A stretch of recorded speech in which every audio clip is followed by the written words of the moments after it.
Sa unang preseason game ng Lakers versus Timberwolves, ito ang nasabi ni Lakers head coach JJ Redick.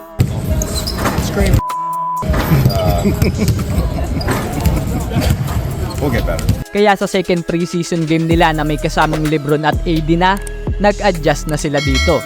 Tulad dito, bago pa makatawid sa half court, binigay na ni LeBron ang bola kay Austin Reeves. Kung mapapansin nyo, si KD ang bumabantay kay AD, habang yung sentro naman ng Phoenix na si Plumlee ang bumabantay kay LeBron. Nakaangat itong si Plumlee dahil hindi mo naman pwedeng iwan si LeBron dyan, at dahil nakaangat siya, butas ang loob. Kaya ang ginawa ni LeBron, binigyan niya ng pick si AR, dahil dyan nagkaroon ng komportabling driving lane itong si AR para sa floater. Gandang screen assist by LeBron.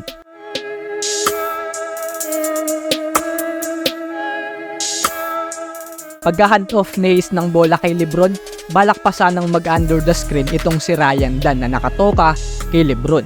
Pero maganda ang pagkaka-screen ni Jackson Hayes dito. Hindi kita sa camera kung anong klaseng panggugulang ang ginawa ni Hayes dyan.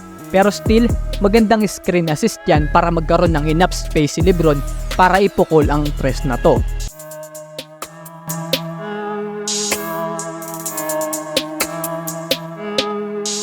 Hindi maayos yung angle, pero si Iguodaro itong nakatoka kay AD, habang si Grayson Allen naman itong na kay Russell. Dito sa wing, bantay naman ni Devin Booker itong si Dalton Knecht.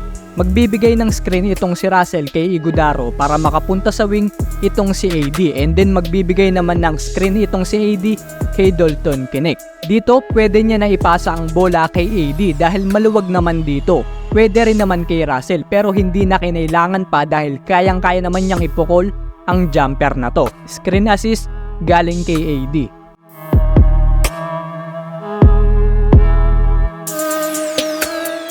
Eto, hindi na recognize ni LeBron na open si D'Lo dito. Pagtawid pa lang sa half court, hinihingi niya na yung bola. Open naman kasi, pero hindi naman masasayang yan dahil sa pick netong si Max Christie, parang napatid itong si Josh Okogie. Kaya ngayon, dalawang player na ang dapat i-cover ni Grayson Allen. Sama mo pa itong nakabantay sa ilalim na si Colin Gillespie na 6'1 ang height. Kung ipasa ni LeBron ang bola kay Christie, pwede niya na atakehin ang loob, at pwede rin ipasa dito kay Austin Reeves in case na sumalubong sa kanya itong si Gillespie. Pagtayo ni Josh Okogie, hindi neto alam kung saan pupunta. Natangay na rin ni Christie itong si Allen paloob, kaya libre si LBJ, ipukol ang dos na to.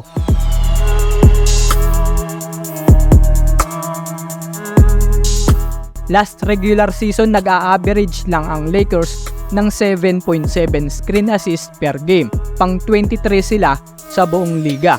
Sa larong to, 12 screen assist ang nagawa ng Lakers, habang 1 screen assist lang sa Phoenix. Patunay lang ito na binibigyan priority ni JJ Redick ang paggamit ng screen sa kanyang sistema.